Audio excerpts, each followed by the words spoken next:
Ivan and Junjun Lifestyle. Yung mga kaibigan ngayon, nagluluto po ako ngayon ng gulay. Kaibigan, ito na po yung aking niluto. Yan, hindi ko na lang po siya pinakita sa mga kaibigan, pag-isa ba. Yan, ulam namin sa agahan. Si Junjun din nagluto ng nilarang. Tawag sa amin yung binili ko kahapon, yung saguksok. Yan, takpan muna natin. Kaibigan, lagyan ko siya ng kunting sabaw. Mag-mix muna ako ng cornstarch para may sabaw sa chop suey na gulay.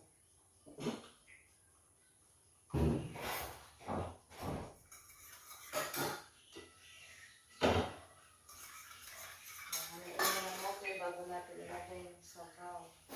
Ilagay po natin yung na-mix natin cornstarch. Ilagay po natin yung na-mix natin cornstarch, mga kaibigan, para tiklang na natin. Yung pinaano lang. Nilagay ko na po yung sabaw.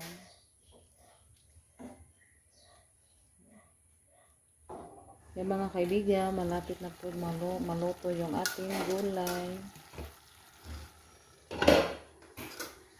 Yan po yung niluto ni Junjun na nilarang na saguksok, yung tawag sa amin. Naluto na po yung ating gulay. Yan. Pinahapkok lang po yan, mga kaibigan, para masarap.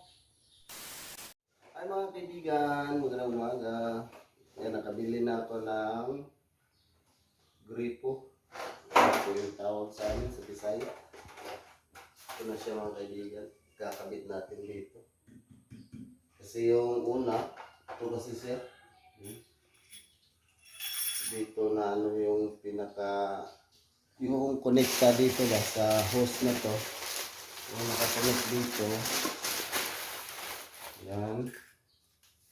Dito kasi siya nagkabit niyan. Tapos yan, na ano siya, na parang na-lost thread or yan na nag-crack. Kaya hindi na siya mabalik. Yan. Kaya bumili na lang ako ng bago. Ito yung nabili ko, mga kaibigan. Yan, kakabit natin dito sa lababo. Tanggalin natin yung lock.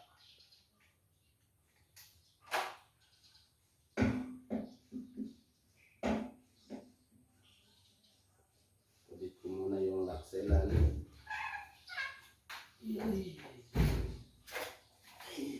Kabit na ni Papa sa ilalim.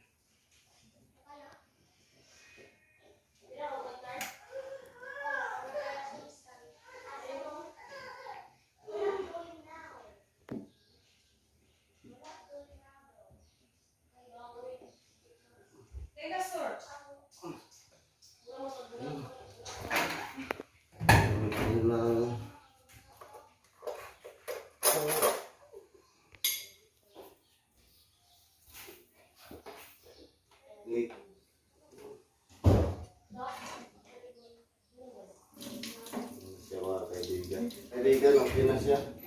Ninayos din ni Junjun dito sa kabila kasi ano siya, malakas yung ano niya. Nung tawag yan, Jun? Tagos. Ay, tagos. Kasi Ano siya? Tagos. Ito. yan, nilagyan na lang po namin ng kaldirin. Pinalitan ko rin siya ng PVC. yung elbow. Yan, doon sa kabila, mga kaibigan, natapos na sa pag ano ni Junjun, kabit. Yan, mga kaibigan, natapos na po dito. Yan, ano na siya, maganda na po siya tignan na nabilihan na ng bago. Yan, maraming salamat po talaga, Ate Secret, sa tulong nyo po sa amin, sa binigay nyo po sa amin. Thank you so much po talaga. Yan, nakabit na po namin, Ate Secret, yung pinabili mo na hose. Sa ilalim, nilagyan ko pa siya ng pang ano ba, kasi may ano pa siya. Yan, maano na to. Nilinisan ko, mga kaibigan. Ay, mga kaibigan, magandang tanghali po sa inyo lahat. Yan, mga kaibigan, may sasabihin lang po ako sa inyo. Kasi kahapon nagtawag si akin si Edwin. Sabi niya na ate, bad news. Kaya sinabi ko, yung sagot ko kay Edwin, bakit? Sa bad news ate kasi wala na si tita. Wala na si tita.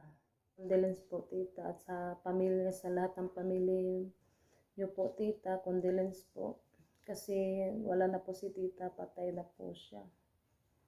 Kaya nakakalungkot po kasi marami pong natutulungan si tita ba. Tapos si Edwin din, yung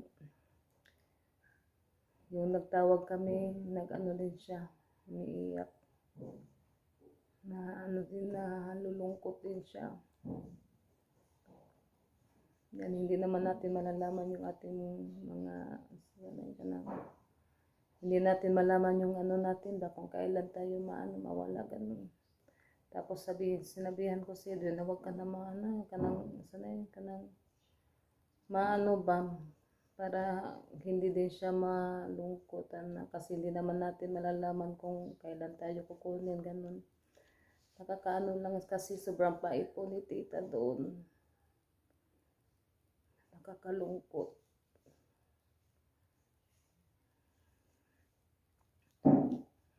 Nakakalungkot po yung balita na nawala na si tita.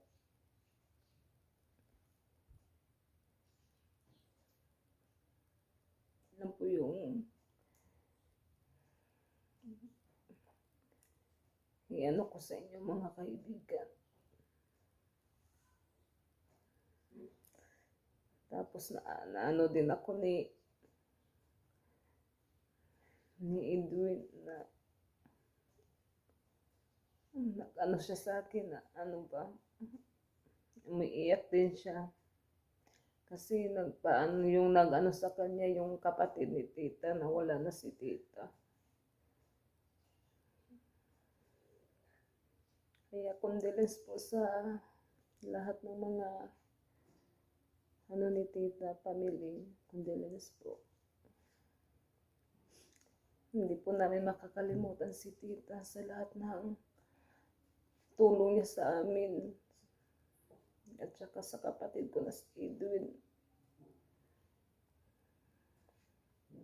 Yan lang po yung ko sa inyo mga kaibigan. Condolence po tita doon. Si tita doon po yung namatay mga kaibigan.